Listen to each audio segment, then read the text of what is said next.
இன்னொன்று இருக்குங்க. இதெல்லாம் ஜல்லிக்கட்டு ஒரு மாடு பாலமேட்ல 2ஆம் இடம் பிடிச்சவர் யாருடைய சப்போர்ட் இல்லாம தனிப்பட்ட மனிதனாக 2ஆம் இடம் வச்சிருக்காங்க. சப்போர்ட் பண்ணாதான் மாடு பிடிக்க முடியும். சப்போர்ட் எல்லாம் பிடிச்சிருக்காங்க. தம்பி, உங்களுடைய எப்படி மாடு பிடிச்சிங்க? என்ன? நான் 12 மாடு பிடிச்சிருக்கேன். 12 மாடு பிடிச்சிருக்கீங்க. சந்தோஷம். உங்களுக்கு என்ன கிடைச்சிருக்கு?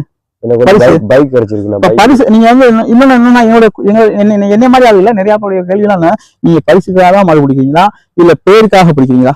பரிசுக்காக எந்த ஒரு வீரனுமே பரிசுக்காக பிடிக்க மாட்டாங்க, பேருக்காக தான் பிடிப்பேன். அவனோட பேரு அந்த அவன் சொந்த மண்ணோட ஊரு. ஆமா, நான் என் ஊருக்காக மஞ்சம்பட்டின்ற பேருக்காக நான் பிடிச்சேன். அப்ப மஞ்சம்பட்டி ஊர், ஆமா உண்மைதான். மஞ்சம்பட்டி ஊர் எங்க பார்த்தா இந்த பாலமேடு ஜல்லிக்கட்டை பார்த்தா உலக அளவுல பார்க்கலாம். நெட்ல செல்லுல உலக அளவுல பார்ப்பாங்க. இன்னைக்கு மஞ்சம்பட்டி அப்படின்ற பேருக்கு எல்லாருக்கும் தெரியுது. அப்ப பேருக்காக ஊருடைய புகழ் கொண்டு வரணுக்காக என் ஊர் பேர் வெளியே தெரியும், அதுக்காக நான் பிடிச்சேன். பரிசுக்காக யாருமே பிடிக்க மாட்டேன். ரொம்ப சந்தோஷம். இப்படிப்பட்ட ஒரு வீரனை தான் நான் எதிர்பார்த்து நிக்கிறேன். சந்தோஷம் தம்பி. இன்னொன்னு என்ன அப்படின்னா, நீங்க ஜல்லிக்கட்டுல மாடு பிடிக்கிறீங்க, இறந்து போயிடுற மாடு ஒருத்தவங்க இறந்து போயிட்டாங்க. அதே பாலமேட்ல போன வருஷம் அரவிந்தன் இறந்து போயிட்டாரு. அரவிந்தன் உங்களுக்கு தெரியுமா? தெரியும். அண்ணன் தானே உங்க சொந்தக்காரர். அப்ப சொந்தக்காரர் இறந்தா நீங்க மாடு பிடிக்கிறீங்க. அந்த அரவிந்தனோட பேரை நிலைநாட்டுறதுக்காக மாடு பிடிச்சீங்க. ரொம்ப சந்தோஷம். இப்ப மாடு பிடிச்சி இறந்துட்டாங்க அப்படின்னா அவங்க குடும்பத்துக்கு நீங்க என்ன எதிர்பார்க்கறீங்க? அரசாங்கம் சார்பா அவங்க அன்னை மாடு பிடிச்சி இறந்துட்டாங்க. ஆனா அந்த சுச்சுவேஷன்ல அவங்களுக்கு இன்சூரன்ஸ் கிளைம் எல்லாம் விட்டாங்க. அது தவறு.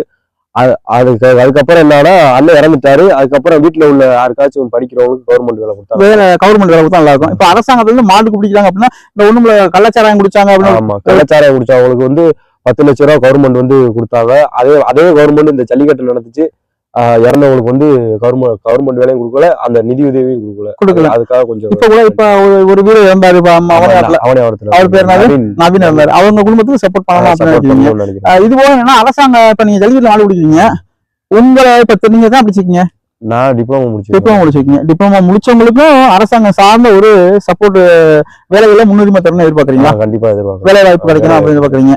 ரொம்ப சந்தோஷம் தம்பி. இப்படி தொடர்ந்து எல்லாத்துக்குமே ஒரு நல்ல ஒரு மனிதராகவும் ரொம்ப தீர்க்கமாகவும் பதில் சொல்றீங்க. உங்களுக்கு சப்போர்ட் பண்றது யாரு முக்கியமா? சப்போர்ட் பண்றது நண்பர்கள், இந்த பின்னாடி இருக்க நண்பர்கள் தான். பின்னாடி இருக்க நண்பர்கள், முகம் தெரியாத சில நண்பர்கள் உங்களுக்கு சப்போர்ட் பண்றாங்க. இவங்களா நேத்து இன்னைக்கு பழக்கமா, எப்ப பழக்கம்? சின்ன பிள்ளைல இருந்து என் கூடவே இருக்காங்க. சின்ன பிள்ளைல இருந்து இருக்காங்க. பாத்தீங்களா, ஒரு ஒற்றுமை அப்படின்னா இவங்களை பார்த்து தான் கத்துக்கணும். நண்பர்கள்னா இவங்களை பார்த்து தான் கத்துக்கணும். நிறைய பேர் சொல்லுவாங்க நண்பர்கள் அப்படின்னா காசு இருந்தா வருவாங்க, பணம் நிறைய இருந்தா வருவாங்கன்னு. பணத்துக்காக நண்பர்கள் இல்லைங்க. இந்த மாதிரி நட்புன்றது வேற, பணம் வேற. பணம் இன்னைக்கு வரும், நாளைக்கு போகும். நட்பு உயிர் உள்ள வரையும் வரும். இப்படிப்பட்ட அன்பு தம்பிக்கும் இவங்க சார்ந்த மஞ்சம்பட்டி கிராமத்துக்கும் ஒரு நன்றி தெரிவிச்சுக்கிறேன் உங்கள் சார்பாக.